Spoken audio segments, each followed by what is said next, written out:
McDaniel can't move on it. Now he does. The shot, passing down. Rebound,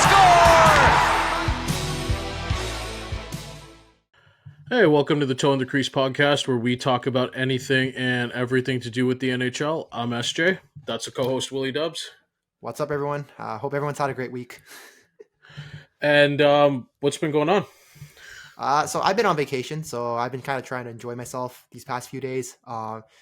It does feel very weird because every day feels somewhat like a weekend, and I keep thinking every day feels like a holiday. Every day. I was gonna say hope everyone had a great weekend, but then I caught myself at the last second and realized, wait, it's like this wet. Isn't the weekend. Yeah, no, I know what you mean. I've been just following hockey, but like as we're both baseball fans, I've kind of been keeping up with the free agent signings. And for people that don't know, that don't follow baseball, like Juan Soto recently signed a deal that I think either pays him $51 million or $50.5 million a year.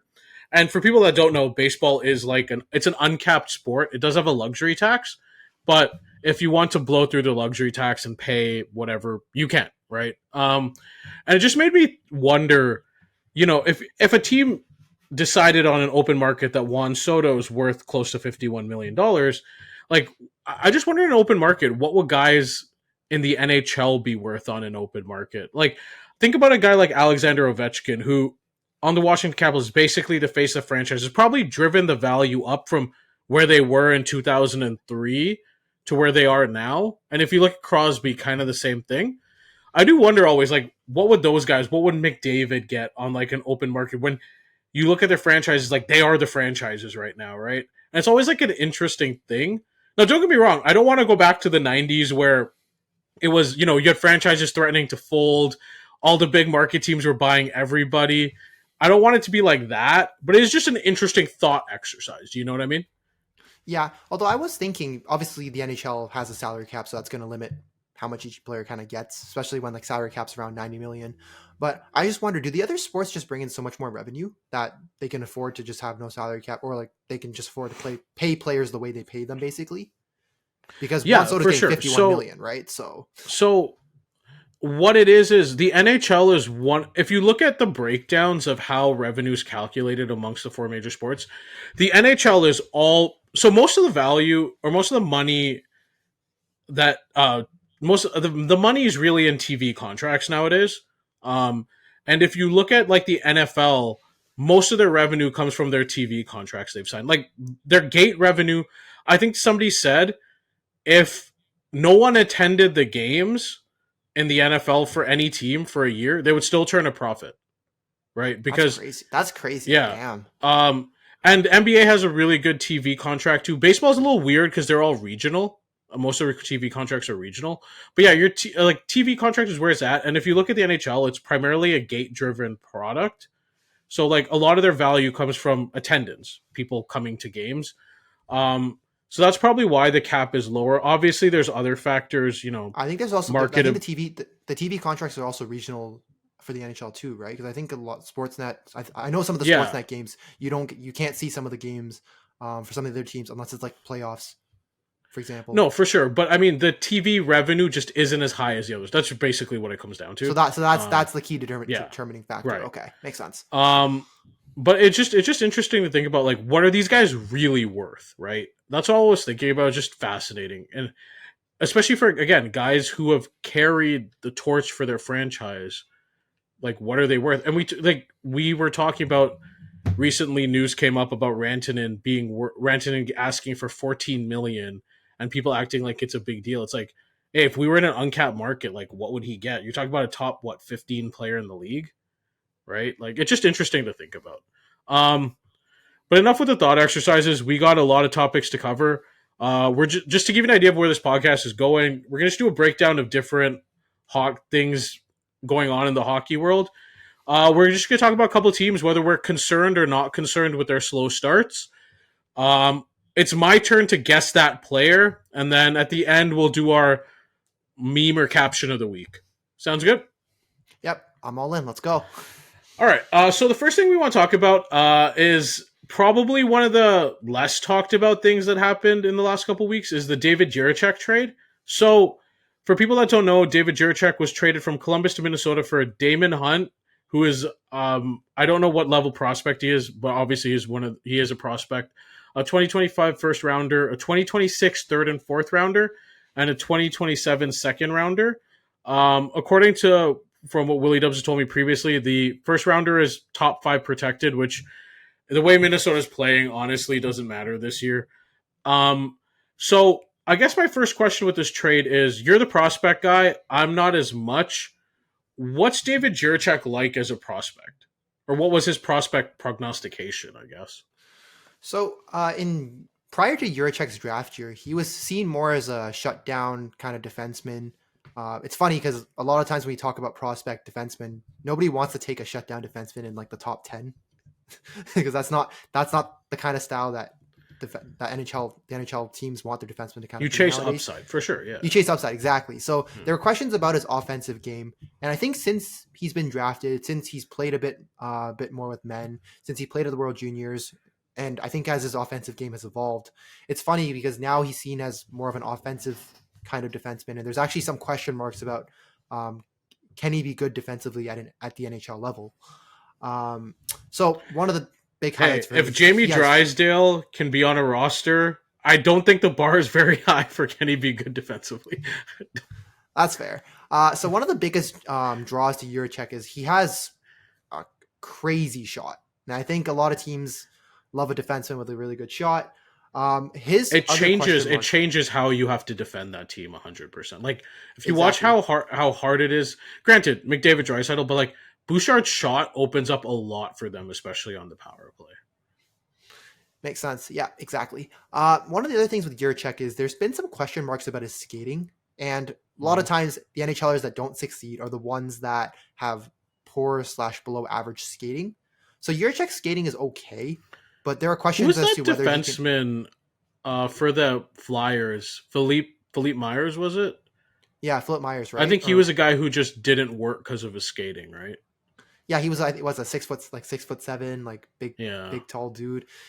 It's funny because I think when people watched him play, like for a big guy, he skates well. But the problem is because he's a big guy, it actually kind of impacts his skating to a degree, right? Mm.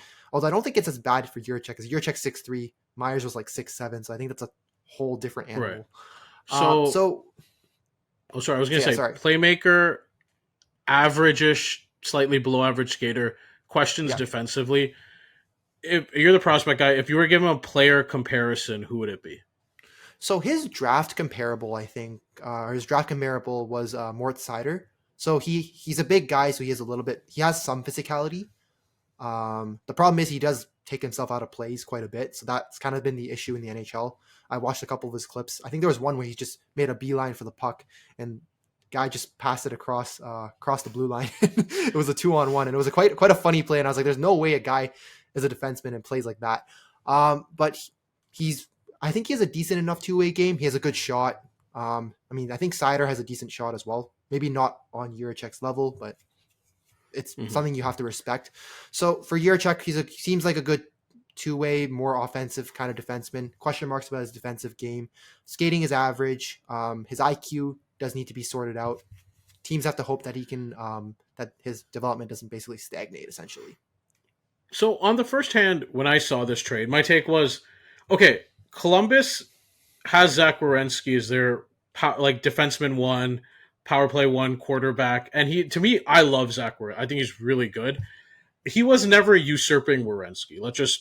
I think that's fair to say. But if you look at the rest of their defensive roster, there were spots available. Like Adam Boqvist, they gave him a try. He's in Florida now. There were different guys that were looking at. It's just weird to me that he couldn't even get second pairing. Like how Thomas Harley came in with Dallas where he started on the second pairing kind of thing. It's just weird to me that couldn't happen, especially because there was tons of opportunity. So I don't know if that's something that should be held against him or not.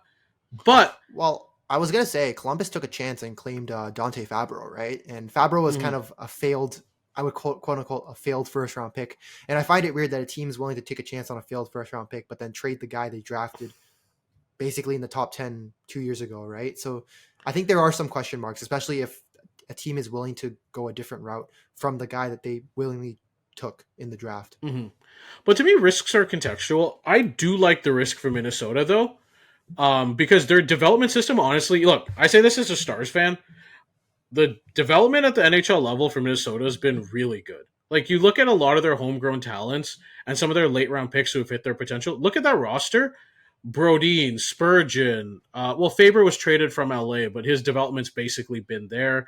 Boldy, again, Rossi, Eriksson Ek, Kaprizov. Like, they develop. If he doesn't develop in Minnesota, to me, it's not going to happen anywhere. So I like that Minnesota took a risk on a guy with a top 10 pedigree, because where the Wild are at this year and the relative age of this roster, once the cap penalties subside and they can be more aggressive in free agency, like, I don't know if they'll have availabilities to get a top 10 talent, especially because it's not like guys will like flock to Minnesota in free agency like they would a New York Rangers or something like that, right? Well, I was also going to say too, with the pick that they traded, so the first round pick they traded is probably going to be a mid-20s pick, and usually the mid-20s in the first round is kind of hit or miss in terms of who you get. So I think getting a top 10 talent like Jiricek is really good with the trade. You are giving up some other picks, like the second rounder you give up is going to be I'm going to say a decent prospect. A lot of times, I think teams nowadays, though. Yeah, teams can find decent players in the first and second round. So I do think the price a tad bit high for Minnesota, but I mean, you have to take a chance on a top 10 talent, right? He's had one opportunity in Columbus, who, I hate to say this, they're not exactly known for developing prospects. So for sure, maybe give him a try in your system and see how that works out, right? And I think for the Columbus side of you had a guy that didn't want to be there because Jiricek essentially demanded out, and teams kind of knew he was unhappy there. So I think getting a first round pick and getting a couple picks back is actually quite good from the Columbus point of view, right?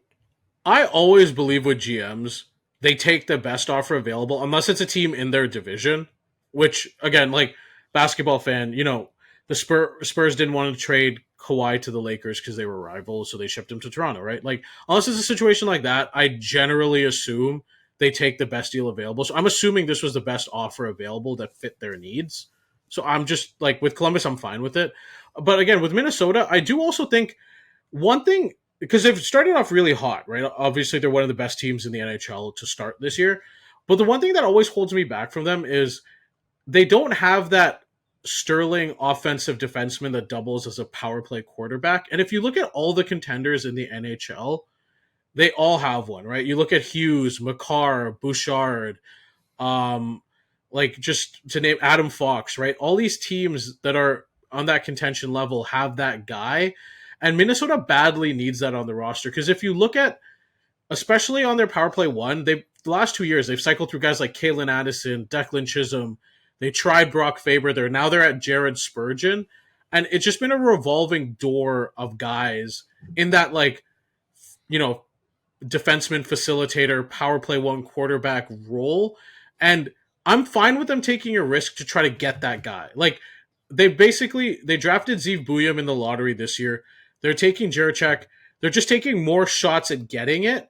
And if Jiricek and Buyam hit, like, the Jiricek, Faber, Buyam core down the road as a defense is a really good bedrock.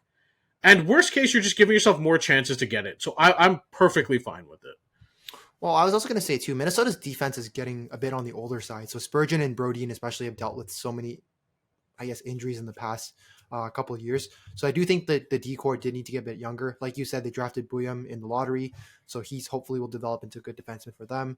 You hope Jiricek pans out too. And I think, like you said, if both of them pan out and you pair them alongside of Faber, you just have three really, really good D-men. And you have three D-men that kind of, I want to say, all kind of do somewhat different things. So, like, Faber is like right. Very good defensively. He has enough of an offensive game that he's not a complete liability there.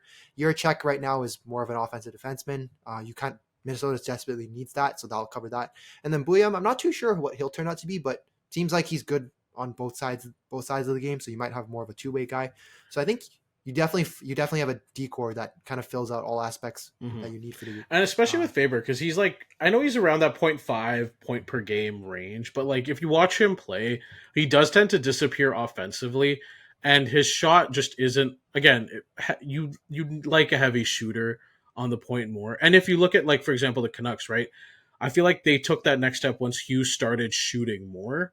And we found out, hey, he actually does have a shot. He just wasn't shooting it before for some odd reason. So I like this trade for both sides. No problems with it. You? Yep, I'm good with the trade too. I think I gave both sides a B plus. I think it's just solid. Okay. There's risk involved for both sides, so I think that was a fair grade for both. For sure. All right, moving on to another trade, or a set of trades that happened. Colorado decided to take a sledgehammer to their foundation and did some major home renovations between the pipes. So Colorado made 2 trades where they traded out both their starting goalies and they got back Scott Wedgwood and Mackenzie Blackwood. So 2 new first and second string goalies. When's the last time a team did this? I feel like that's something we probably have to look up. I feel like, so I guess for the viewers, so maybe SJ and I will look this up. Maybe we'll post in the comments of this video at the end and see if we can find out the last team that did this, because I can't come up with them off the top of my head. I can't remember the last time a team overhauled their first and second string goalies less than halfway through the season. What's crazy too is there was no sign in the offseason they were trying to get a goalie, right? So it's like they come into the year, they think, hey, we're good, and it's just gone horrible in every way imaginable. And they're like, we just can't do this anymore, and we got to get rid of these guys. Yeah. So it's funny because I think when they came into the year, they were saying Annunen was their goalie of the future and whatnot, and they were saying that Georgiev should still be fine for what he is because this is the last year of his contract. Nope. And then he ain't sticking around. So maybe let's start with the Wedgwood and Annunen trade. So maybe I'll go with that one just because for a person who's first. not. Yeah, so first of all, it happened first. Second, as someone who's not a Colorado or a Nashville fan, the trade didn't make sense by itself for both teams. So especially for Nashville, just because, first of all, you traded Askarov, who was supposed to be your goalie of the future, and you traded him because you signed Saros to a long-term deal. So you said, hey, Saros is going to be our goalie. So, and Askarov, said he wanted out because he wanted more playing time, or he wanted a clear path at being the number one. So you traded him. But suddenly you acquired a young goalie, and you traded, I guess, Wedgwood, who I assume you just didn't think he was playing very well, so you just said screw it. So that didn't really make sense for Nashville. And then for Colorado, I think you were telling me this. You mentioned that you thought there was another move on the horizon. Yeah, so when the Wedgwood trade happened, look, Wedgwood was a solid backup in Dallas, right? And if you look at every role, every time he's been on a team, he's always been a solid number 2 goalie. There's no complaints, but there's no thought of him being your number 1, and that's fine. So a lot of goalies are for example, I think a guy like Jake Allen is a really good number 2. There's no harm in it. But for me, when I saw that trade, the minute it happened, I'm like, there has to be a second trade. At the time in my head, the names that popped in mind was Cam Talbot, Mackenzie Blackwood, maybe Alex Lyon, but he was on IR, but just somebody else that was going to come and take that number 1 role.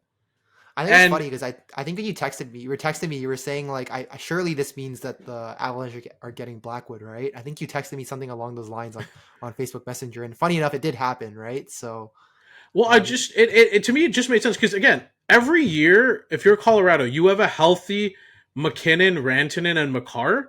That's your contention window. Every year you have those guys, you're a contender because those are 3 of the 15 best players in the league, and not to mention this year. Their supporting cast has been really good. Ross Colton's played well for them. Casey Middlestat's been good since he got there. Nichushkin, ever since he came back from whatever, is basically near point per game. They've had a really good offensive supporting cast.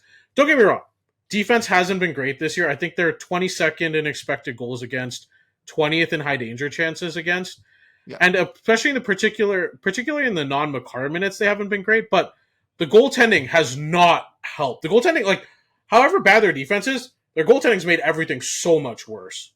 Well, Georgiev has the second worst goal saved above expected across all goalies that have played at least 1 game, right? And I think Annunen had a minus 3.7 goal saved above expected. So he's in that 65-70 range. Yeah. So basically, Colorado's goalies were horrible, dealing with the best situation, but they also weren't helping basically they were just also shooting themselves in the foot alone. It was basically like the boat already had a rudder issue, but Annunen and Georgiev were poking holes in it as we were going. That's basically what was happening. And here's the thing. Blackwood is around in the 20 to 25 range, I think, in goal save above expected. Wedgwood's in that 3.9, 35 to 40 range. And the best part about it is they already know what it's like to be in terrible defensive situations. Yeah, I think you mentioned this before, or you mentioned this at least once. It's better, obviously when you acquire a goalie that plays on a really good defensive team and you're taking him to a team that has a not so great defensive situation, you're kind of scared how they're going to perform, right? But The assuming Grubauer Blackwood effect. Yeah, Yes. the Grubauer effect especially, exactly. But I think if you're acquiring Blackwood, who's played on a really, I would say, a pretty bad defensive team in San Jose, you're going to at least a slightly better defensive team in Colorado. I think it's gonna. I think And he's gonna be Wedgwood too. fine. Nashville has not been good defensively this year. So the other, Well, Nashville hasn't been good at all, but that's fair. a totally different story. Yeah. So yeah, now for me, I like it because both the Avs and the goalies have a bit more room for error. And if you think about like how this affects Colorado's season outlook this year, one, it should improve them in the near future, and two, if you're talking about going into the playoffs, like you need at least average goaltending because of the new playoff system, the playoff system. Because if you think about it, you're gonna have to go through probably two teams in the Central, and the goalies you're lining up against are Helly, Ottinger, and and the way Gustafson's played this year. You need at least average goaltending if you're Colorado because you're otherwise you're gonna get stunted on. And I don't think it's viable to win in the playoffs 7-6, 8-7, because they've won quite a few games this year, 8-7, 7-6. Mm-hmm. At least the games they do score, right? Because obviously some other games they lose like 8-4, 8-5. But It's just you can't win 8-7, you can't 8-6. get away with it. Like if you watch that Dallas series last year, was it? I think they played Dallas. Like it was close, but what Dallas was really good defensively, and when you're not able to just play that kind of back and forth trading chances game, and you don't have the goaltending to keep up, it's tough. It's just tough. Yeah. Don't get me wrong, they mollied the Jets, but like this Jets team looks different this year. So it's funny because I think we thought the Jets I think we thought the Jets would be worse, right? Or I thought they'd be like fourth in the division. I didn't expect Minnesota and the Jets to be this good, but because of that, now if you're Colorado, you have to adjust. So I really do think Joe Sakic did a great job here. Again, initially it would have made more sense if the order was the other way around, but at the end of the day, it got done, and that's all that matters if you're an Avs fan. Because I was gonna say trading and like there was nothing between the two deals that kind of linked each other, right? So there wasn't any pieces that came from the first. Like for example, you didn't get a pick from Nashville in the Wedgwood trade that you used to get Blackwood, right? There wasn't anything so it didn't make sense until you saw the Blackwood trade. Although I will say it also wasn't one day after the other, was it? It was like there was it took a bit of time. It took a couple days at least, I think. Yeah. The one thing I do want to point out, and maybe this is a question to you. For San Jose, I guess, now that you've traded away Blackwood, because I do recall reading Askarov. They weren't planning to trade Blackwood, and I guess this was the best deal they were going to get for him, right? So I guess the question is, do you think Askarov gets more time now? I know the San Jose defense isn't great, but do you really want to start Alec or Georgiev in that situation? Well, I think so. One, shout outs to Mike Greer, GMMG. Great job with asset management. I think he acquired Blackwood as a reclamation project for a sixth, and now he flipped him for a second and a bunch of other assets. Like Mike Greer, man. Mike Greer's been making moves the past couple years. And I love what Mike Greer is doing in San Jose, but that's another topic for another time. I think so because Georgiev, he's a free agent after this year anyway. So yeah. Ideally, I'd love to see if so. I think the way San Jose is looking at this is maybe Georgiev reclaims some of his value, and you can flip him, even if it's for like a 6th or 7th round pick at the deadline. You can try. Worst case, you hold on to him for the rest of this year. Askarov comes up maybe like once they're clearly out of it. Maybe Askarov comes up and just takes some minutes going into next year, and you don't have to re-sign Georgiev. So what's the harm? I think Sorry? Well, I was gonna say Askarov's played 2 games this year. He's looked pretty good so far. 927, and then 196 goals against average. And I think those are really good numbers. Really good in San Jose. And I think his goal save of expected, I think it's actually in the positives too. Which I think it's like 1 point. It's like somewhere in like the 1 point. I'm trying to find it right here. Yeah, 1.1. Which I think in San Jose they're perfectly okay with. I just think they're gonna ease him. I think they're gonna see if they could reclaim anything with Georgiev first. If not, if they can try to flip him for assets. If not, I think you'll see Askarov closer towards probably the latter half of the second half of the year. I think him and Mukmao Doolin are definitely due for a call up. It just again, it's probably gonna happen closer to the end of the year. I think. Well, I was gonna say your other option is going Georgiev and Vitek Vanacek. I don't Hey, know man, how much. can I say it? confidence have. I love what San Jose is doing. It's like the island of it's like the island of misfit toys. Like the teams, it's the discards that nobody wanted that are somehow banding together on the back end. So like Wallman, CC, like Vanacek, and now Georgiev. It'd be so funny if they just started banding together and doing stuff. It just Well, it's funny because some of them have worked out, right? Like Wallman, I would say Wallman's has been worked great. out. Yeah, Wallman's worked out. Granlund's been Vanacek, awesome. Vanacek hasn't. I will say that's the one that hasn't. Yeah. I think I don't know about Toffoli. I don't think Toffoli's Well, not a misfit Toffoli was toy. a free agent signing, and people wanted him. But like Granlund, Wenberg have all been both been really good for what their roles are supposed to be. CC's been meh. Wallman's been great. I mean, you can't hit on everything, right? And I think, like I said, I think this is fine just to get you through the year. San Jose, like whatever you get, for San Jose, you just kind of want to be a fun, like semi-competitive team, and like still be in the picking in the top 5, top 6. I think this is minus Nashville. I think this was great for Colorado and San Jose. Yeah, I'm with you on that one. So on the topic of Mike Greer, so one of the few moves that Mike Greer has made that I think we've both openly criticized was, I think when he claimed Barclay Goodrow off waivers. I still don't hate understand how the Rangers always get bailed out. God. Yeah. So the Rangers have always gotten bailed out by the California teams, and I think it actually happened again. This time with a different GM, and this GM I think is on the hot seat for us. So Pat Verbeek.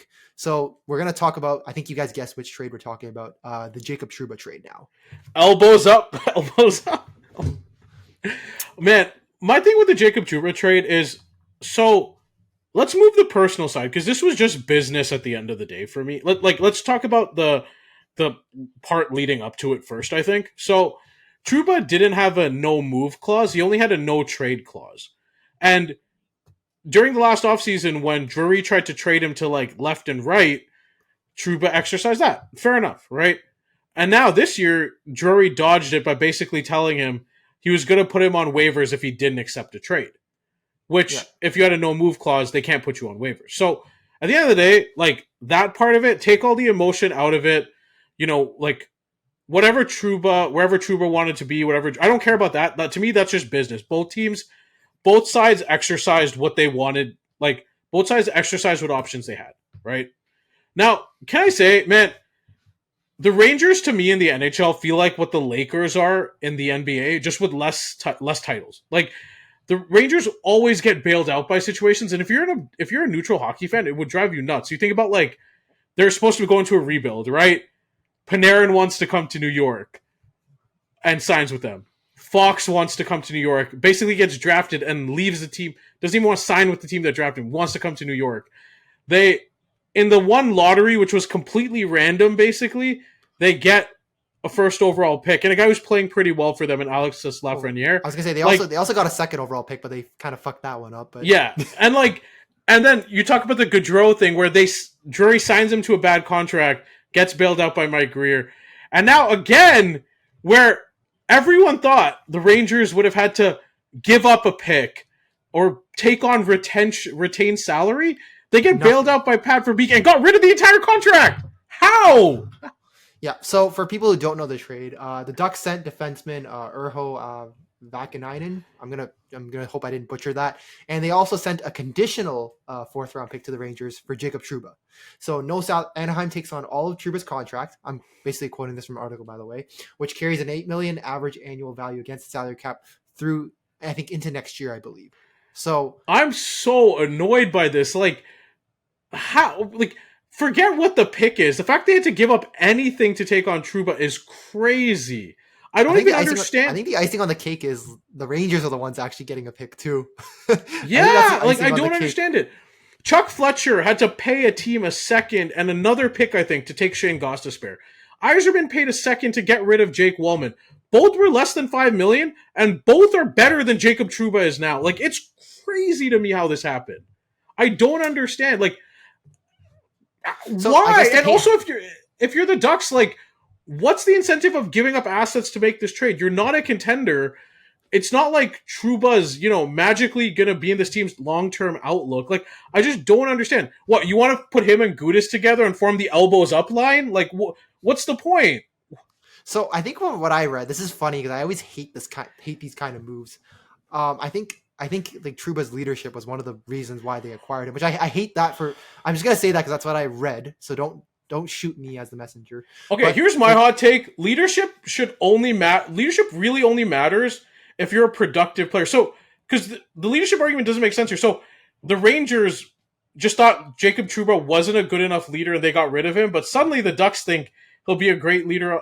I'm not questioning Trouba's leadership one way or another. The fact is, the Rangers didn't think he was a good enough player. I was gonna say there's some rumors that were circling around. I think from the Spitting Chicklets podcast where they talked about once Trouba knew the Rangers were trying to trade him, he kind of like quote unquote gave up on the team. So I'm gonna say I don't know what leadership you want from a guy who just gives up on the team when things aren't 100%. I don't want to speculate on that because I don't know. I just know that the Rangers flatly didn't think he was good enough, and he wasn't good enough at that salary.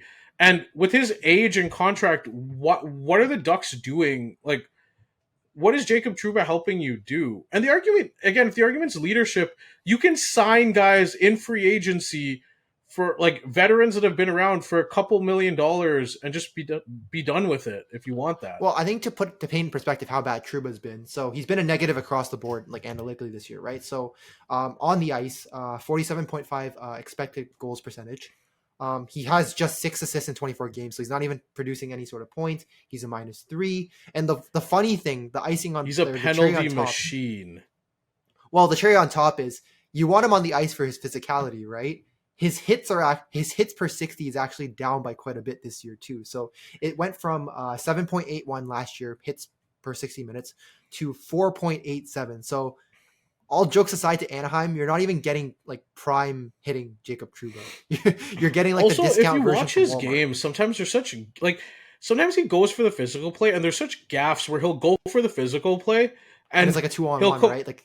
And he'll completely, it's just a risky, unnecessary play that leaves them exposed. If you remember the Florida Panthers-Rangers series last year in the playoffs, like that play where he basically lost them a game was kind of a microcosm of what his play style is. And I just don't understand the value of it personally. Like, you could have just got Cody Ceci. If you wanted veteran leadership, you could have just got Cody Ceci from the Oilers. The Oilers would have given you a pick to take him. Like, is it just me or does like Trouba right now kind of remind this? Maybe not similar play style, but in terms of like uselessness, like and like bad contract, does it kind of remind you of like Dion Phaneuf when he was with the Leafs? Like in terms of contract, anchor, and then like all trying to make the big hit and like making bad plays.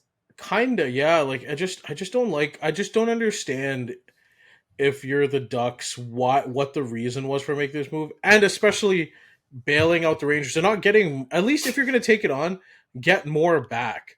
Again, get them like to a first. Get a first. Well, you're never going to get a first, but like get a second. Again, Stevie Y gave up a second, and this is during the year, not in the offseason. Like, you can ask for more during the year because they want to free up that space to go get someone at the trade deadline. Like, again, I would just look at Yzerman had to pay a second to get rid of Jake Wallman. Edmonton had to pay assets to get rid of Cody Ceci. Like there's just do something.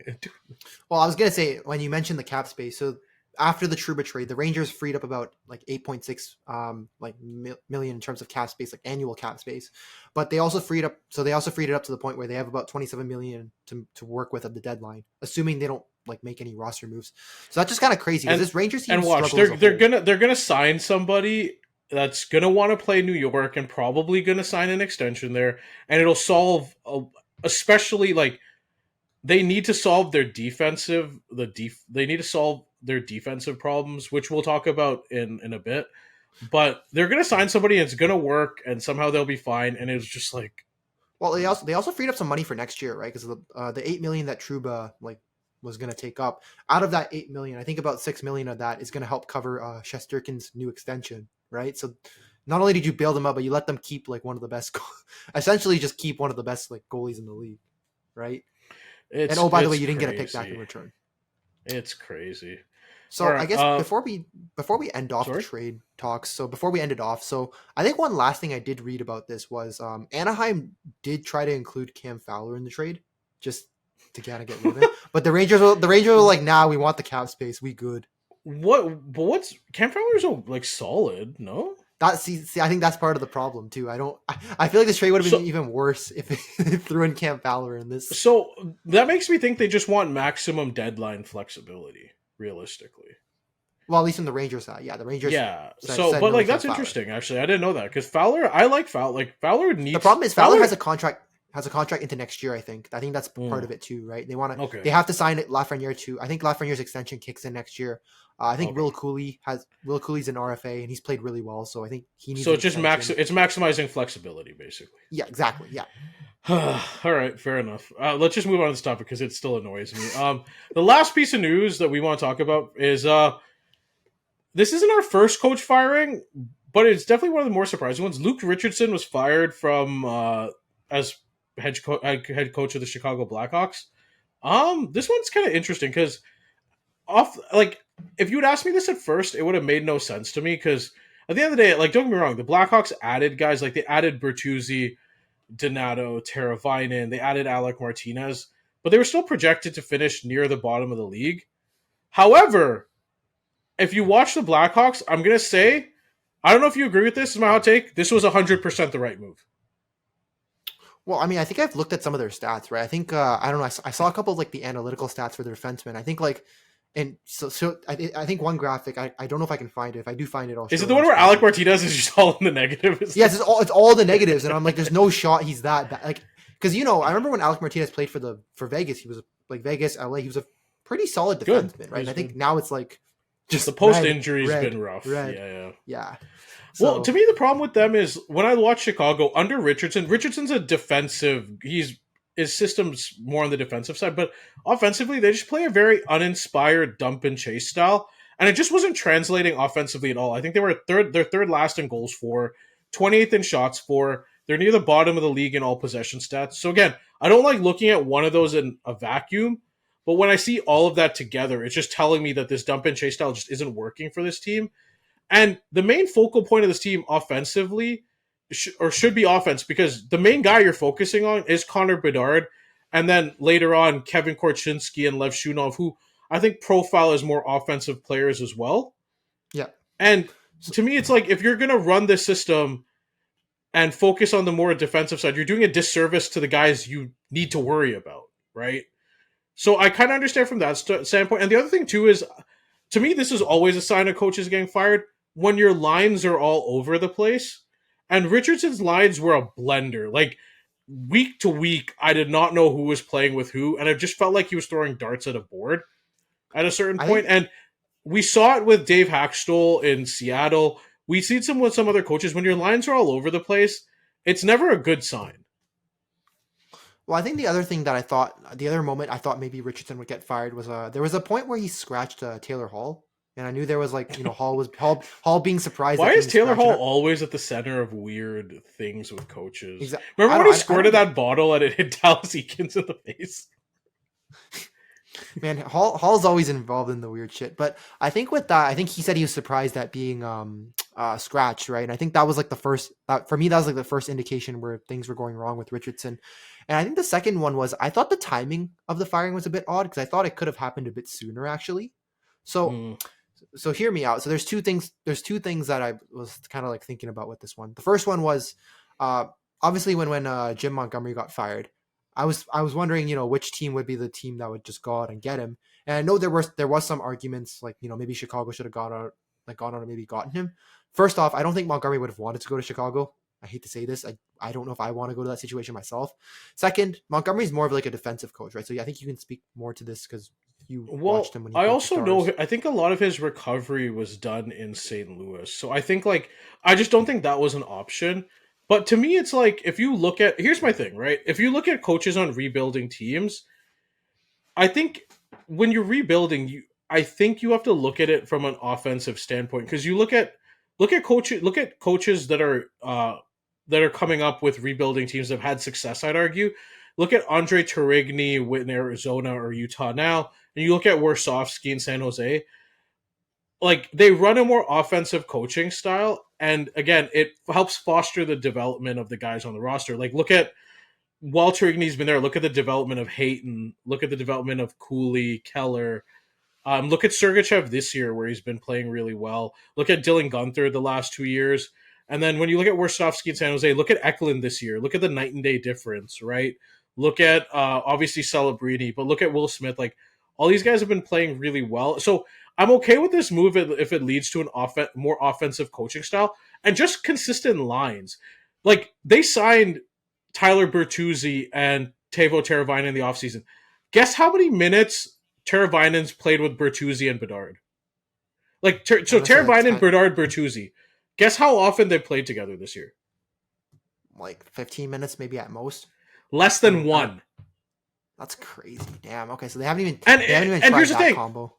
If you think like we're signing these guys, one who is a veteran on a couple cup contending teams with Carolina, and a playmaker, a passer first, and Tyler Bertuzzi, who's that physical guy. Let's put these guys together with our prize prospect and let's help him grow. Hasn't happened. So I'm okay with this move, and I appreciate. I'm okay with this move if it leads to a more offensive coaching style.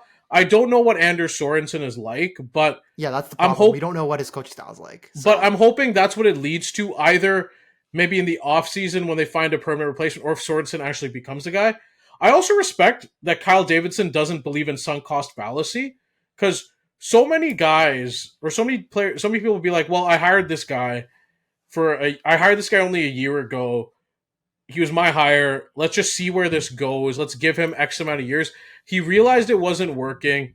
He probably saw the offensive numbers, saw the team basically felt like they either regressed or gotten worse. And he probably saw, like, if all the young guys feel like they're regressing on this roster, and Bedard's body language has looked horrible the last couple weeks. And to me, it's like, I respect that he doesn't believe in sunk cost fallacy and just decided to make the change. I have to respect that. Yeah, I was actually just reading about Sorensen too. So Sorensen, I think, is trying to push for more offense. So maybe that will help Bedard, because he is your prize, like, kind of pick. Right? He's your, like, crown jewel, right? So you want to get the most out of him. I was gonna say for Richardson as a coach, I mean, if you had a lot of defensemen, like if you drafted a lot of defensive prospects, like, you know, like more defensive guys, like even like some offensive defensemen, I could understand the defensive style a bit more. But when you sign with the profile of the players you like, your GM has signed for you, and with who you currently have on your team, I just don't think he fit the team. Like, Richardson fit the team at all. I just don't think it was 100%. Like, when you sign Teravainen, when you sign Bertuzzi, when you sign Donato, when you draft Levshunov and Korchinski, and obviously Bedard, like, there should be an offensive modus operandi in mind, like, point blank. I will say, though, I'd be surprised if Kyle Davidson's scene wasn't a bit warmer here, because this was his hire, and he bailed on it after less than 2 years. Here's the thing. Most GMs don't get more than 2 coaching hires. So, like, the next one, whether it's Sorensen or whether it's whoever, maybe it's a Jay Woodcroft, maybe it's a Bruce Boudreau to at least take you to the next level, like, the next one better be right, because if it's not, again, things will be heating up for sure. Agreed. All right. Moving on to our next segment here. That's all the news we have. Do you have anything else, or is that pretty much it? I think we covered most of it. I think it was mainly the trades and the firing, right, were the main two. Like, I kind of excluded Chesterkin's extension, because I don't really think that. I think that might actually tie into the next. It's not news. Yeah. No. Like, what they were. It'd be news if they didn't extend him, but right now, no. Like, breaking news: contending team signs top 5 goalie in the league that's carried them through the playoffs. Great. What do we want to talk about? Great. Fair enough. All right. So next segment I want to do is, we're at around what, like the 30-something game mark of the year ish. So about basically, yeah, we're more than a third, like, into the year. Basically. So I don't like overreacting to 10 game samples, 20 even, but like 30 ish is almost halfway through the year. So I do want to go over, next week we'll do, or a week after, maybe we'll do sustainable, unsustainable for teams that are on the rise. This week I just want to do concern, not concern. So these are teams we thought would be a lot better than they were, or better than they were, and they just, for whatever reason, they haven't quite ascended to those heights yet. So I'm just going to ask you if you're concerned or not concerned on a couple teams, and we'll kind of dive into it. So Okay. first one is the Colorado Avalanche. Are you concerned or not concerned?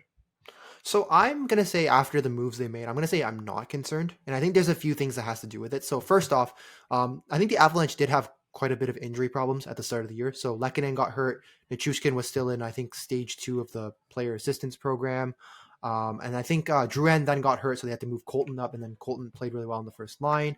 I think Manson is still out for the decor, so they're kind of rolling just Taves and Makar really, and the rest of the decor it's kind of just a bunch of mishmash of random names. And then their goaltending, obviously, Georgiev and Ananen weren't cutting it. So they since we just as we discussed in the previous when we talked about the trade, they've gone ahead and they've gotten Wedgwood and Blackwood, who should be upgrades. So I think the team overall should be getting better. I mean, they're also getting healthier too, which I think will help. I mean, when you look at their stats, I mean, fourth in expected goals for, fifth in high danger chances for. The offense is still there. That's never been a The question. offense is exceptional, like in every facet. Yeah, like you said, fourth in expected goals for, fifth in high danger chances for, sixth on the power play. They're top 3 in all possession metrics. Like they're just, it's ridiculous. Yeah, I'm Yeah. with you. I'm not. I don't think there's much to talk about. I'm not concerned either. They So fixed. it was I a- would have been it was concerned the if they de- it was kept the rolling defense. Forgiev. Yeah. I mean, it was the to- defense that but- I'm still concerned about. Because but, like, like, it's I after think that- Gerard, Taves, and Makar. Yeah, I think that kind of comes up more closer to. Although Gerard hasn't played that great, but I think that kind of more percolates in the playoffs. I'm not concerned for them this season though. Um, although it's weird. I do like, man, it's tough. Like I do like the middle stat trade for them, but you do kind of see them the impact of not having Byram there almost in a way. Yeah. But But overall, they need like that second line center though, right? They needed Yeah, that second line it's a center. They don't tough- have anybody it's a- there. Yeah. it's a tough Sophie's choice there. But overall, yeah, the offense is still exceptional. The goaltending improved. I'm not concerned with them. All right. So who's the next team we want to go for? The New York Islanders. Are you concerned or not concerned? So I'm gonna go ahead and I'm just gonna say that I'm gonna say I'm extremely concerned with this team. There's not I've seen nothing from this team that's given me exactly like hope with them. So just to highlight, they're 29th in I think when I last checked they were 29th in expected goals against. Yeah, they're still 29th. They're 15th in high danger chances against. So they're kind of league average in giving up chances, but then they're also just giving up they're expected to give up a lot of goals. Their offense has been kind of iffy. I mean, 19th in high danger chances for, 13th in expected goals for.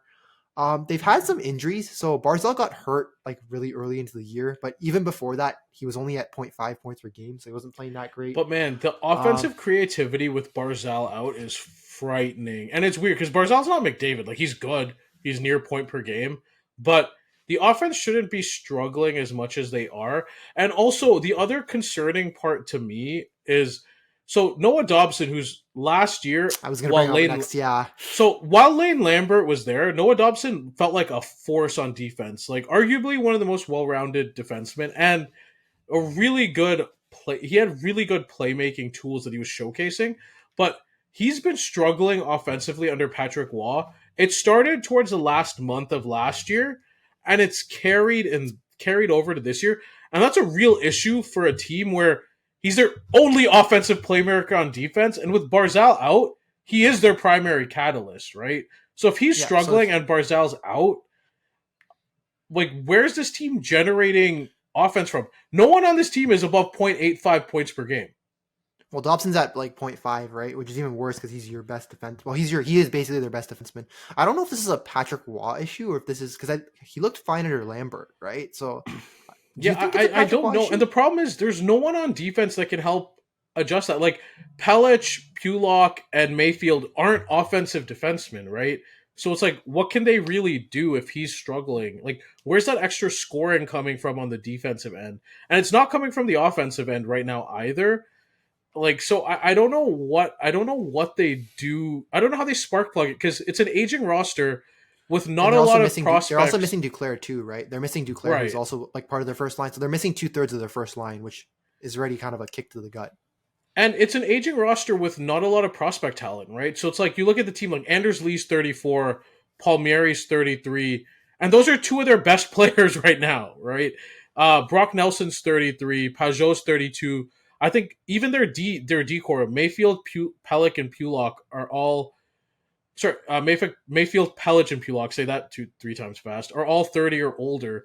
Like, I don't know where the upside is that this gets better outside of Barzal and Duclair coming back and, being immediate forces, and Dobson finding himself under Patrick Waugh, or Well, at least what he used to be. I don't they know don't have, what the answer is. And the other thing too is, like, Sorokin's been around average, I would say, and Varlamov's well, been around league average. 5.4 goals saved over expected. So close, so a little bit higher than average, but Sorokin hasn't been the elite goalie that, we've Like, seen him in previous years, right?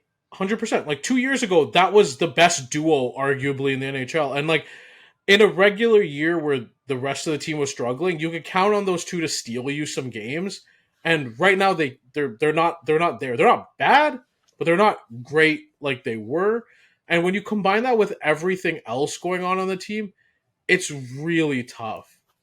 And this Well, I was division's a also going to lot say more too. competitive too than people give it credit for. So Well, they don't have the cap space or the assets to try to improve this team, right? Because I was going to say some of these other teams in this division have that kind of flexibility, and I think funny next team we're going to talk about has Rangers. that like flexibility to make that move, right? So, but then the Islanders don't have the cap space; they don't have any good assets. Like you can't risk giving up a first to make the moves here, right? And you don't have any young prospects because you kind of bled into it. Plus, your prospects that you did have, like for example, like an Oliver Wahlstrom, like he hasn't panned out, and he's stuck on your fourth line, right? Michael Dal So Cole was just a bust. Michael, we still think he's no. a prospect after all these years. Wasn't he taken in like 2014? Dude, it's been like 10 years. I know, but I can't really think of it. Simon Holmstrom's been okay, but like, yeah, I know what you mean. It's just I'm concerned with this team, and I'm not only concerned for this year.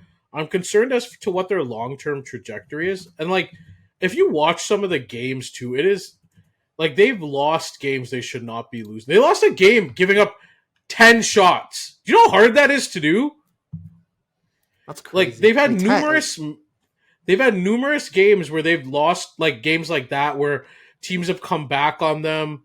Like, it's just like, I think the Detroit Red Wings, like, their best games, like Detroit Red Wings, I think a bunch of their wins have already come against the Islanders, and Detroit's not great, for example. And it's just a weird mix of, again, it's an aging roster with not a lot of offensive upside. The guys who are supposed to be performing are either not performing or injured, and the goaltending's not elite like it used to be. It's tough all around. yep.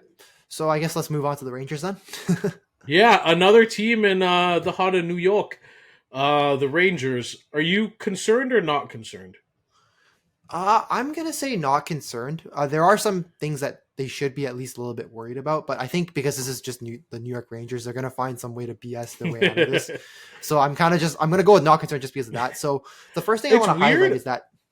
Sorry, just before we continue, I'm not concerned that they're going to make the playoffs. I'm concerned about, like, them potentially being one and done unless they acquire somebody.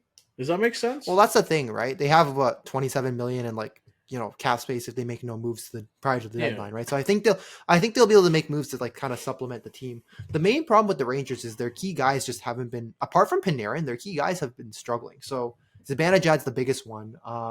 Like New York has been outscored 21-12, and they're generating 45.4% of like expected goals during Zibanejad's 5-on-5 minutes, and he's your best center too. So that's obviously that's not a good thing. Kreider only has 11 points in 24 games. He's not even 0.5 points per game. You paid him pretty decent money, and you need him to score goals and hit. He's not doing that. Trocheck's had a down year, 17 points, 27 games. So the only guy that's really he's been okay, but the only guy who's really performed up to expectations is Panarin. And the other problem is their defense has been atrocious this year. So, and just to highlight this, they are 30th in expected goals against. And then in terms of high danger chances against, I think they are closer to. I have to find them again. I think this has changed since the last time I looked at it.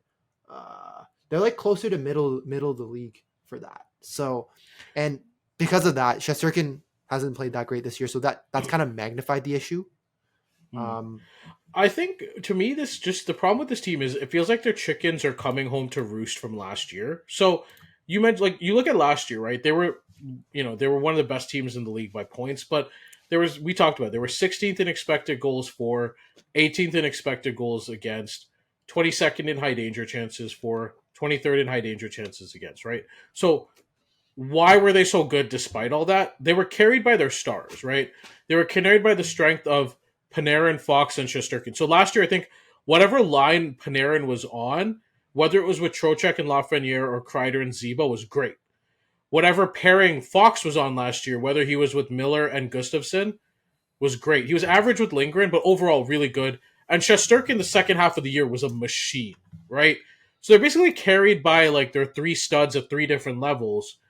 And this year comes around, again, they still have a lot of the same issues. They're mediocre expected goals for, pretty bad defensively.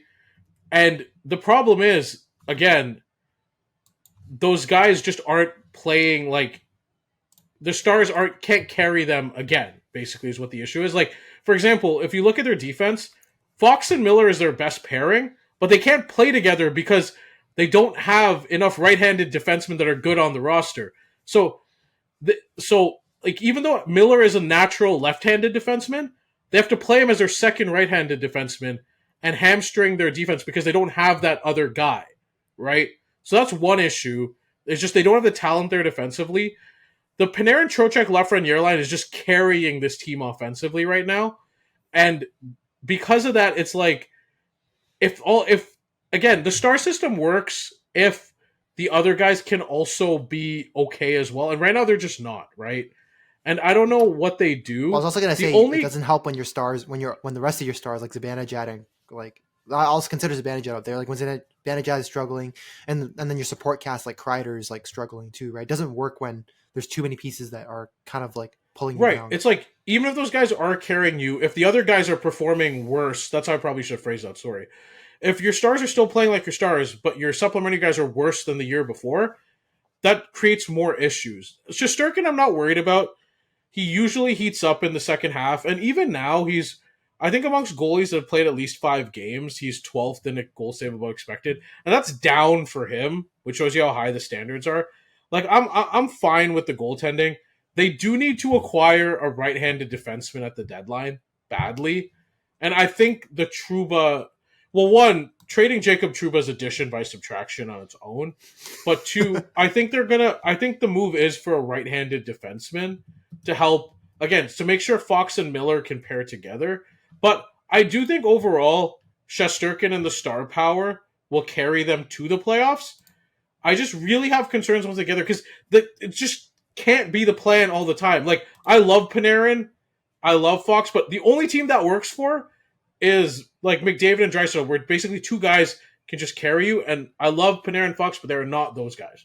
That's it. Like, well, I think like we said, they have the cap space, so they're gonna make some moves. I think the team will get better. Obviously, if you think Shesterkin heats up again in the second half, like he usually does, then that will work out too. Their main issue is can their key guys such as Zibanejad and Kreider at least come back up to form? Because they've had some of their younger guys step up. Will Cooley especially. Well, Riley Smith too. Riley Smith's been bad. Yeah. Well, Smith was more of a supplementary piece, right? So even with him being bad, you can kind of accept it. It's not great when Zibanejad, who's supposed to be your center one, hasn't been good. I've been hearing rumors that they want to ship him out. That's how bad it's been. Who's going to take that contract, though?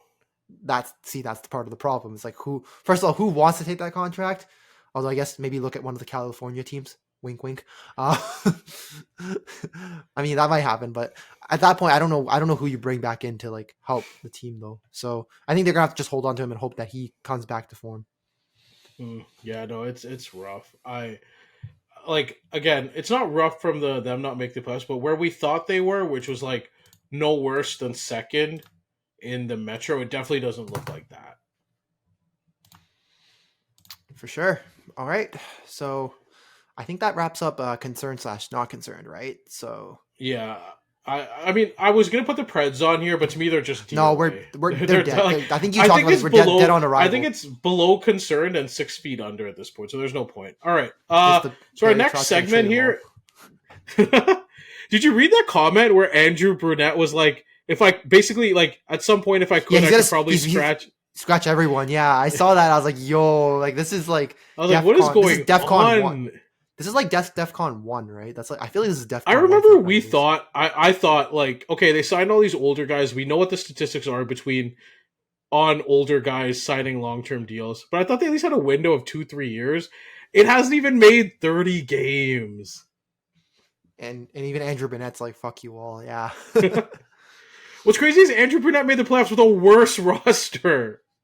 And with the better one, he can't. For some reason, I don't know how they found a way to make it worse. I don't know. Frankly, I don't know what it is, but although I would be okay if Brady Shea became available by a trade. I'm a big Brady Shea fan, for the record. At that contract, though, I mean, if they retained a bit, I would take it. Yeah, they're definitely retaining. There's definitely retention on the corner for Nashville for sure. Fair. Okay. All right. So our next segment here is one we do every week. It's Guess That Player.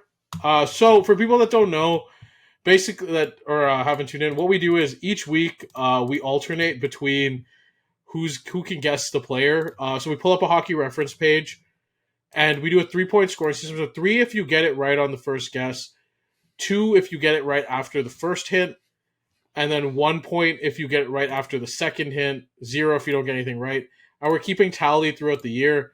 Last week, Wilson didn't get Andy McDonald. So this week, it's my turn. I don't know what's coming. The only parameters we did for this is, for me, it has to be a player who played a majority of their career 90s onward. So like 90s, 2000s, 2010s, 2020s is fine. No one before that who played the bulk of their career at that time. For WillyDubz, it's anything 2000 and going forward. All right, so I guess maybe I'll try to share my screen. Let's see if this works. I've had some issues in the past with this, so let's see if I can window. Can I try window? Let's see. I'm trying to figure this out. Hold on, entire screen. Okay, that only does screen 2. And for the record, like, we haven't seen this, we haven't discussed it. Like, this is just. I think I'll just do entire screen. That might be easier, and I'll just flip to it. Let's go screen 1. Okay, let's go. This is like, who's that Pokemon? All right, do you see it now? Or? Yes. Okay. So Norris right off the bat tells me he's a defenseman. Well, I mean, it literally says position D. Oh yeah, no. I was just looking. I was looking right. I'm looking right to left. Okay. I'll start with Tampa. Started in 93, so he's an early 21 and 67 for an 18-year-old. Actually, isn't bad. Let's see. So he played for Edmonton. No, sorry. Played for Tampa. Traded to Edmonton. Played for the Islanders. Okay, this guy's been trapped. This guy is traveled. Okay. Huh. Let's see. Any cup. I'll start with the Islanders at 28 is interesting. So, because he didn't play for LA, it's obviously not Lubomir Visnovsky. Played that far back. It's not. I played till 36 with the Habs, and damn, this dude's okay. Okay, not a high point guy. So, like, Max was 65 in 82 and 95, 96. Oh, this is interesting. But he never hit those highs again, eh? Yeah, never again. Seems relatively healthy. Like most, okay. So it's not injury. It's not like I know Andy Mack had injury issues. It's not Kenny Johnson. Well, Kenny Johnson's he did play for the Isles around that time-ish. Like, I know 2000, but it's probably not. There's no way Kenny Johnson played for Calgary and Montreal. So basically, do you? I guess you want the first hint or no? I just kind of want to look at this. Ended his career with Washington at 20. God. I mean, that was a pretty short year. He only played 16 games. Right? I know. So... I'm just trying to think. Like, played with Montreal. Who did Montreal have on D back in that mid 2000s era? I mean, no. Okay, where's he born? Okay, so the first hint of where he's born. So he was born in Czechoslovakia. So I guess we'll just say the Czech Republic just for simplicity's sake, because Czechoslovakia obviously split. So we'll say to the Czech Republic. Played for... No, Mary Strakowski was Polish. I'm trying to think of. It can't be Roman Hammerlick, can it? I mean, that's an option. Like, you can't, like, I don't know. I mean, if you want to throw a guess, you can. Dude, I can't imagine. No way. I can't think Roman Hammerlick played for Tampa though. God, this one's actually really good. Just because, like, I thought this was like a reasonable pick because this guy wasn't like a random scrub. Like, I didn't, pick off. no, he's not like. It's just interesting. The 65 points is like. I'm just trying to remember those years for Edmonton. Like, so he was an all-star for Edmonton at age 24. Czech Republic, all-star for the Isles at 28 in 02-03. It's just interesting because his all-star appearances span like random, like his random points in his like career, right? random Like years, here, right? here, and then here. Yeah, he went from, I think, age 21 year, I think he was, or 21 or 22, I can't tell. Age 21, age 24, and then age 28. Like, it's interesting, and like the year he was an all-star, so like he was less than 0.5 points per game. Two of those, one of those years, right? So it's actually kind of interesting. It's just weird that like his age 21 year was like his best year. That's so weird. God. You know what? I don't think this is right. I'm just gonna say Roman Hammerlick. I don't think that's correct though. Is that your final guess? Yeah, I don't think that's so. Right. You actually got it right. It is Roman Hammerlick. What? Wait, Roman Hammerlick scored 65 points as a 21-year-old? Yes, he did. And I thought maybe you would get it a little bit faster because like it's funny because when you're the next no, okay, what threw me off is Roman Hammerlick was not like I didn't ever think he was an all-star. Like, it's weird because the Isles part, because he's the only guy from the top of my head that played for the Isles, Habs, Oilers. It's just I had zero idea, like, that beginning of his career, he was that, like... Okay, I know, it's kind of funny because he was that good. It's funny he was that good at the start of his career, right? I thought the giveaway might have been, like, starting from, like, age 18 at, like, Tampa, right? Like, I thought that might have been a giveaway. So, my giveaway, what threw me off was actually the numbers, not the teams. Because, like, the teams, I had an idea, and Czech Republic kind of helped, but, like, just, again, I never thought of him as an offensive guy, like, ever, like... It's just the 65, because when you see a guy that scored 65 points in 82 games at 21 in 95-96, like, to have that trajectory is just so odd. And again, but then, like, the fall off, right? The fall off. Yeah, and like it's not due to health. Yeah, he played a pretty long he played till he's 38, right? Pretty long career. Yeah. Like, so the next hint would have been like he's drafted in the first round, which I thought maybe. Okay, then yeah, that would have.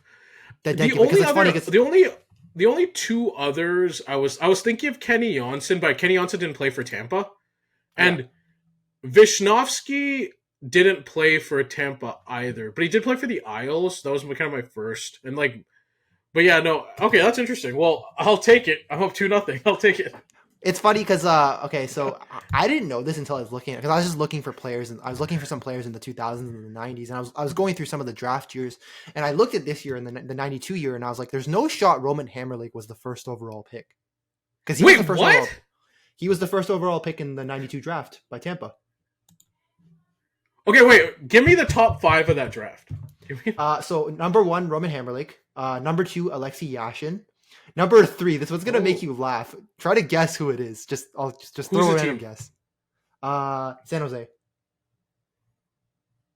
You might be able to guess this because Pat Falloon? No, so Pat Falloon went number 2 in a different year. I think he was the year. I actually think it was the year. Okay, question: did he play with San Jose? Like, did he make their roster? Like, you mean like age 18, age 19 year kind of thing? No, but did he play? Did he end up playing significant games for them? Yes, he played majority of his career for San Jose. Mike Ricci? Not Ricci. Are you talking about Ricci as in like the one in the Lindros trade? The one that ended up playing for the Avs too? No, it's different. So it's funny because the guy I'm gonna bring up, you're gonna laugh. Are you ready? Okay, hit me.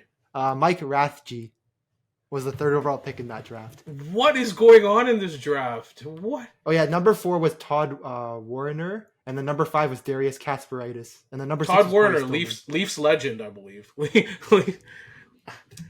Robert Wait, Petr- who was Petrovicki the one after? after Kasparaitis? Yeah. It was Corey Stillman, 6 to Calgary. Okay, so basically, like, the This is offensive the guys most seem random pretty. draft. This is the most The offensive random guys seem draft. pretty good, though. I mean, Kasparaitis was a really good player at his peak too. Defenseman, yeah. Well, Yashin was Interesting. like, yeah, Alexei Yashin Yashin was like the best. Yashin was great. Yeah. Yeah.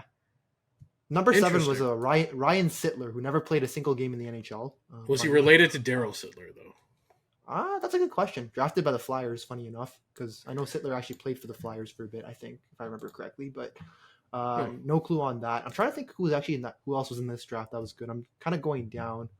Man, this first round just feels like a complete, like Martin Straka at 19 is like. He wasn't drafted by the Pens though. He was drafted by the Caps. No? Straka was drafted by the Pens. Here, let me see if I can pull it on screen here. Let's see. So Okay. You can see. But I don't know if you can see it still. Is the screen still showing or? Gonchar. Okay, best player in this draft. Might have to be Alexei Gonchar. Yashin. It's probably Gonchar? Yashin or Gonchar. Go down a bit. Let's just do first round because I'm not going to go through. Yo, this first round's like a who's who. I like Straka a lot though. I think Straka was like. I mean, for where he was taken, I think that's a pretty fucking good pick from where he was taken. But it's funny because I was actually the other option I was gonna go for was just because you brought this name up before, like Mike you brought up Ranchi. because Oh you used to my talk about God. how like Philadelphia tried like after the lockout to sign like Darian Hatcher and like Rafji and it didn't work out, right? I thought maybe if I picked this one, you would laugh because like you might. I would know it realize 'cause- though, because Yeah, this 'cause was just the last. Because remember, I told you after they signed him, they realized what a mistake it was. Yeah. Those two, yeah. So I went No. for Hammerlake because I thought maybe it was a little bit.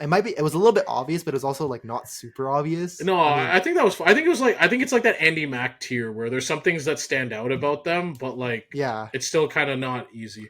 All right, so I thought this Go to might the stand out, scoreboard. just because 2-0, taking it. I'm taking it. Next week, I I'll gotta stop pick sharing. the guy. I Yeah, don't know. So you got it. I have zero idea who it'll be. I'll have to take a look. I try to generally theme it to like what we're talking about for the week. So if it's like maybe one of the awards, if we're doing the awards, maybe it's like somebody on a team for one of the guys that something like that. We'll figure it out. All right. Well, Last we didn't really have a segment. theme this week, so I kind of just picked Hammerlake because I was like, it's fine. this one seems interesting. Like last week we were talking about the Ducks a bit, so I picked Andy Mack. And speaking of which, our meme of the week also has to do with the Ducks. If you want to show it to them. Yep, I'm pulling it up. Yeah, let me try to go Chrome tab. Let's do that. There you go. So first thing, it's just weird they don't have a Ducks player. It's a Rangers, or is it? Oh, it's stock images. Okay. Yeah, they just it just picked looks. stock It just image, looks yeah. like the Rangers are playing the Hurricanes. So I don't know what to take of this. So people that don't know, famous quote: Russell Wilson, when he got signed to Denver, he said, "Broncos country, let's ride," and it didn't end well. And yeah, Ducks country, let's fly. This is not going well right now in Anaheim. Yeah.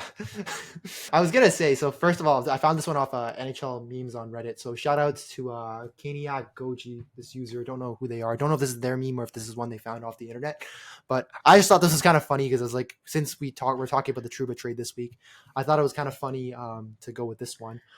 There was another one I saw. It was called Trouba's Master Plan. For anyone who knows the meme, basically it's the one with so it's the, I don't know if you know, but the Despicable Me, like Gru. It's where Gru's like showing off his like master plan with like the, you know, the paper, and it starts off with like, I don't think I can share it just because I have to share and unshare, but it's like, get traded out of Winnipeg to be with wife in New York.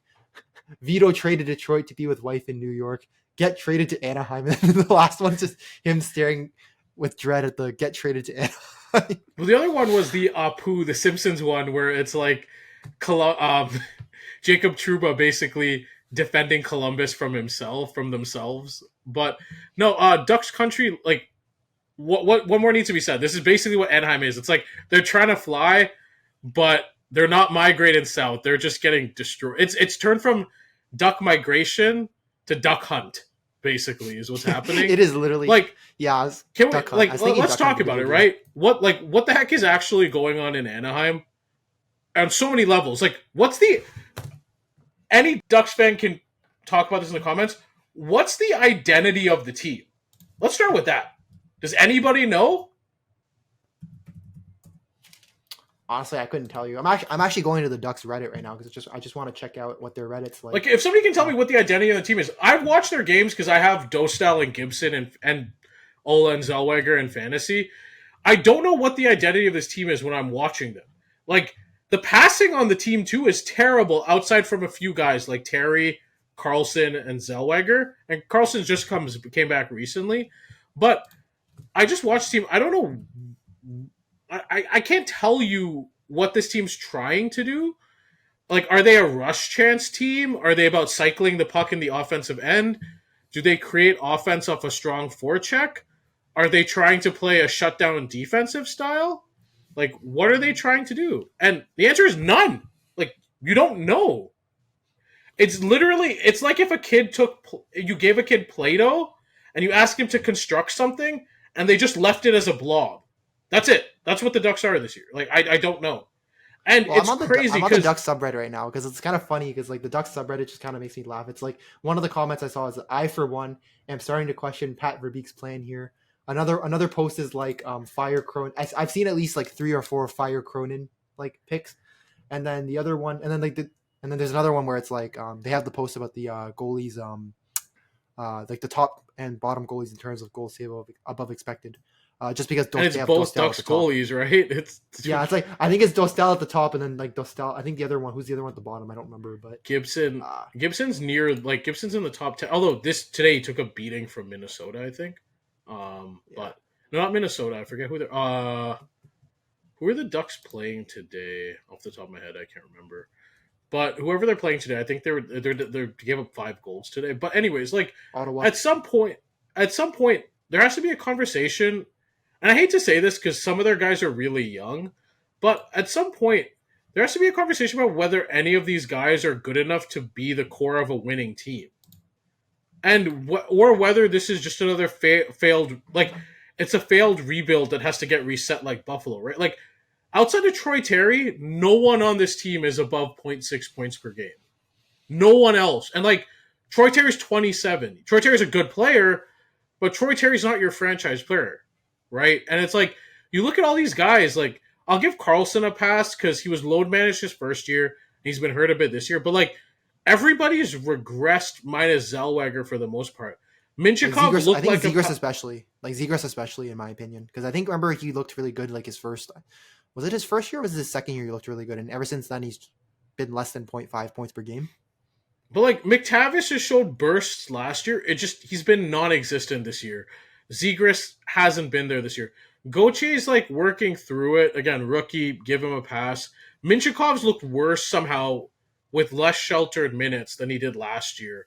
Like, I just don't know what like, I don't know where this team goes. And again, it starts with an identity, because I feel like if there's not an identity and a structure, like, how are you going to expect guys to thrive? So I don't know if that comes down to the coaching. I don't know if that comes down to the talent. I don't know what that comes down to.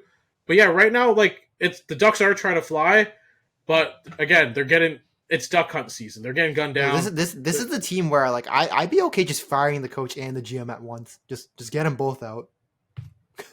Honestly, like, it's been what year? Like, when did Verbeek come into the situation? 2021. Let's take a look. Actually, Pat Verbeek. I was gonna say he was a much better player than he is a GM. That's for sure. Verbeek was good on the Stars. Yeah, well, I was saying much better. Still a much better player though than like GM wise. But anyways, so yeah, he was named general manager of the Ducks on February 3rd, 2022. So he's out about two. So he still has time, but I'd be worried about the regression of some of the guys on the roster, and I'd also really start to wonder, like, what the long-term prospects are. Like, should McTavish be traded? Zegras feels like he needs a change of scenery badly. And it's like, then if you're also going to... Also, the signings have been really questionable, too. Like, Vetrano's fine, but I don't know why they needed to sign Kaloran to that long deal. I don't know why they signed they traded for Trouba. Like, I don't know why they haven't tried to trade Gibson. So there's a lot of weird... there's a lot of And they've weird tried things going they've tried to trade Fowler, right? Because they've been trying to get assets back for him. So it's just, and also it doesn't make sense to me that you have like Minchikov and Zellweger on your bottom pairing, because I just don't think that's going to help them. They're two different right? styles, yeah. Yeah, so just doesn't really make much sense to me. Plus, I think even like a Cutter Gauthier, who you've had a lot of hope because you trade. I actually thought they won that trade when they traded like Drysdale for Gauthier, right? I'll say Gauthier, this, as even though Gauthier hasn't like emerged yet, like Drysdale's just been non-existent. Like I think honestly, so like far it's a lose-lose trade. There should definitely be more of a conversation about how much of a like is Drysdale a bust. Like there's a real conversation that should be had there. But yeah, overall, meme of the week, it's where's the lie? I mean, it's not wrong. The Ducks have their wings clipped. No lies. Yeah, that's our meme of the week. Like, I don't. Also, I love the flying heads into the boards because it's kind of like symbolic of the Ducks. It reminds me of the show I used to watch, George of the Jungle, and they used to go George of the Jungle, strong as he can be, and it'd be like George of the Jungle, watch out for that tree, and he smacks right into the tree. That's what this reminds me of for some reason. This is the Ducks in a nutshell. Nothing pretty right. much. All right, so that wraps up what we got for this week. Anything else you wanted to talk about just before we signed off, or? I think nothing else on top of my mind. I think for next week, I think we were thinking there's two potential routes we could go. I guess we'll decide when we actually get to that one. We were either mid-season, like I guess like quarter season, or is it quarter? No, like almost mid-season awards, right? We're almost like mid-season, basically. We'll call it the almost mid-season awards. I think that's good. Yeah. Okay. So we'll do our almost mid-season awards. I have to pick the player this time, and I'll look for the meme or quote or caption of the week or whatever. My lead front runner is already Andrew Brunette, but we'll see. All right, guys. That's our show. That's a hell of a quote. That's a hell of a quote, man. I'll scratch. So he'll scratch anyone. Damn, that's crazy. Okay, I wish somebody like inserted something like I'll scratch anyone's back or something would have been funny, but yeah, no. I was gonna say who's the one guy you can't scratch? I'm assuming it's Roman Yossi, right? That's the one guy you can't scratch. Well, I mean, Roman Yossi got hurt. Well, Saros too. Like, Saros and Yossi are the only two guys playing well. Yeah, I was gonna say Philip Forsberg could definitely get scratched with the way he's playing. So it's rough. Oh man, Nashville. It's like Predators country can't fly, and they're not riding either. So, all right, guys, that's. It's like you took the country music out of. It's like you took the country music out of Nashville, and it just kind of killed anything about them. If you want to talk about what would start another civil war, it might be that. If they ever tried to outlaw country music in Nashville. All right, guys. Again, that's our show. Appreciate you if you tuned in. Again, we're signing off here. I'm SJ. That's WillyDubz. We're signing out.